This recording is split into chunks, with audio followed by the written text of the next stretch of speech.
Welcome to the geekiest show on the internet, Rage Cage, where we pit two loud and committed fans against each other in a verbal smackdown for the ages. Tonight, we got the Illuminerdi's own Samlock taking on Brandon Zachary. The force is strong-ish in these two competitors.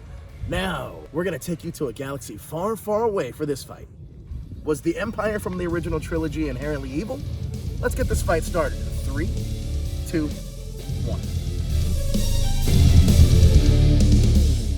The Empire is not inherently evil. I just want to preface this. Sure, there are some bad people in power, but the entire Empire as a whole, let's really talk about this. What is it that they really want? They're not looking to exterminate, the good guys left, right, and sideways. What they really, really want is law and order within the Empire. So I'm just sitting here thinking to myself, wait a minute, if that's all they really want, are they actually bad?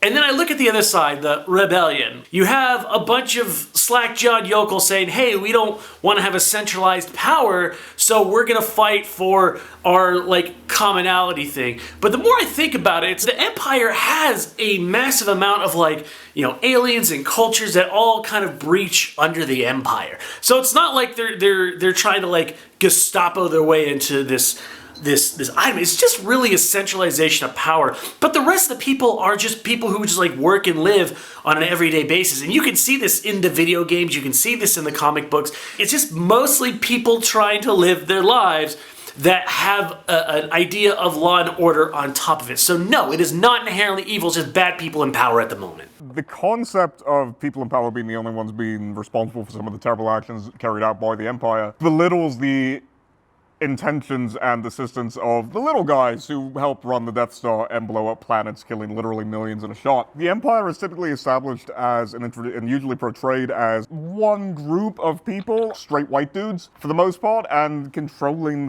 they want to instill order in the universe. For them, they want to instill their order on themselves. The coalition of aliens coming together to try and solve problems on a universal scale, despite their own personal problems and politics, coming in to work together as a group for the betterment of society.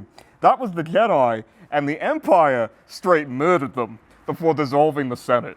The Empire is inherently trying to do some pretty messed up fascist maneuvers, and inherently a fascist government is an evil government.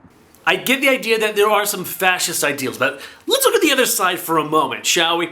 We have this Jedi Order that does pretty much nothing. They just kind of sit there and observe things. I mean, episode 1 is just them saying, hey, bad guy, this kid is a bad guy in the making. Cool, what do you want to do about it? Oh, nothing.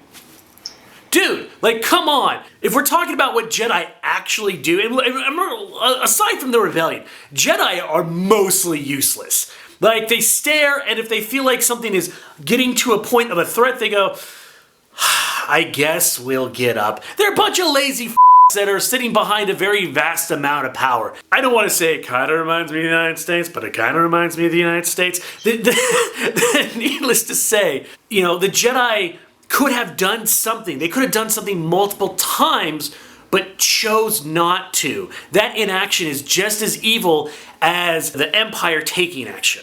The Jedi's inaction did not literally lead to the murder of children on screen.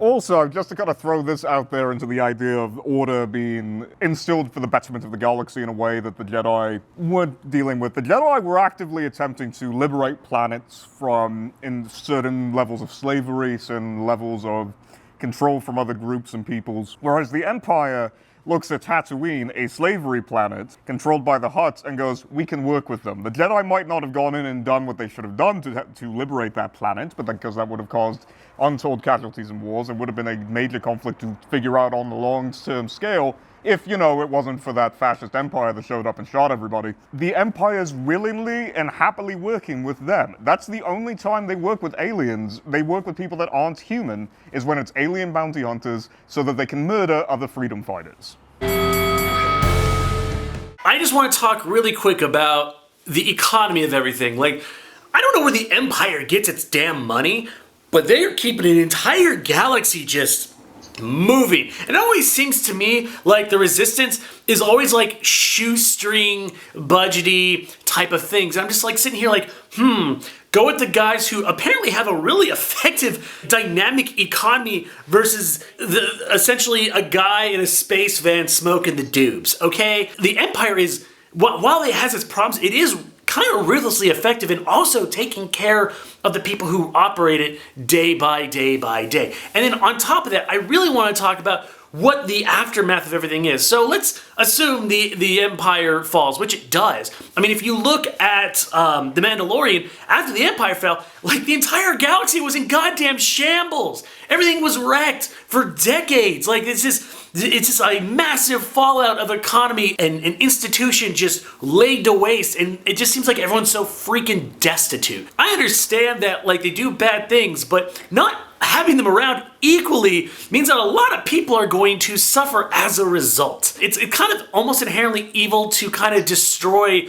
an entire galaxy's livelihood, essentially. Yes, the economies of the galaxy are going to fall apart when the one controlling system falls apart. Maybe we shouldn't have put all of our economy into the fascist government then, that when it dies, it takes down all of society. They provide for their citizens who are members of their military. There is no arts division of the Empire. There is no idea of religion, of faith, or love. It is we only ever see the Empire in the extent of an invading military. What happens when they run out of stuff to invade?